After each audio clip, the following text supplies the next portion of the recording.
kale, 7 Ramadaan waxaa la furay masjidka taariikhiga ah Jaamicul Azhar oo ku yaalla caasimadda dalka Masar ee Al-Qaahira. Taariikhda dhisidiisa waxay ahayd bilowgii xilligii dowladdii Faatimiyiinta ee soo xukuntay Masar. 969 markii Masar uu furtay Jawhar al-Saqali, wuxuu bilaabay inuu dhiso qasri weyn si khaliifka al-Mucizzu lidiinillaahi uu u soo dego. Sidoo kale, wuxuu bilaabay inuu dhiso masjidka weyn ee Al-Azhar si khaliifka uu ugu tukado, isagoo ku dayanaya masjidka Camr iyo masjidka Ibn Toolon ee ku kala yaalla Fustas iyo Al-Qitaac. Ujeedkii loo dhisay masjidka waxaa ka mid ahaa inuu noqdo masjidka weyn ee magaalada iyo goob lagu barto madhabka Shiicada, laakiin markii dambe madhabka Sunnaha ayaa laga hirgeliyay.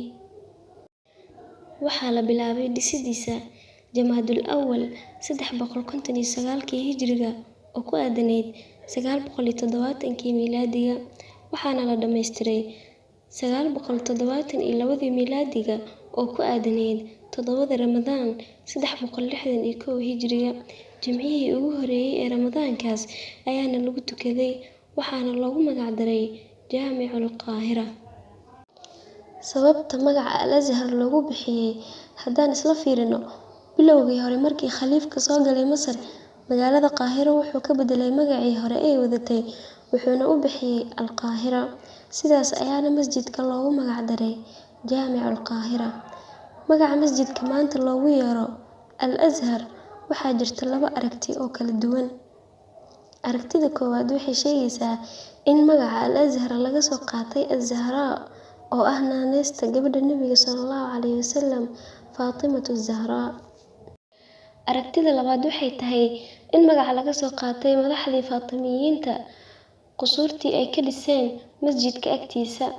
Qasriyadaas oo ay ugu yeeri jireen Al-Qusuur Az-Zaahira, sidaasna masjidka loogu bixiyay Jaamicul Azhar. Dhismaha masjidka markaa isla fiirino, wuxuu ku fadhiyaa masaaxo dhan 12,000 mitir murabbac ah, wuxuuna leeyahay 8 albaab oo laga soo galo, 380 tiir oo ku dhex taalla.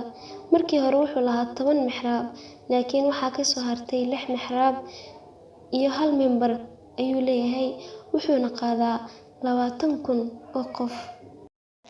Dadkii ugu caansanaa ee ka baxay jaamacadda Al-Azhar waxaa ka mid ahaa Burhanuddin Rabbani oo noqday madaxweynaha dowladda Afghanistan 1992 ilaa 1996, Cabdiraxmaan Waaxid oo noqday madaxweynaha dalka Indonesia 1999 ilaa 2001, Fu'aad Macsuum oo ahaa madaxweynaha Jamhuuriyadda Ciraaq 2014 ilaa 2018.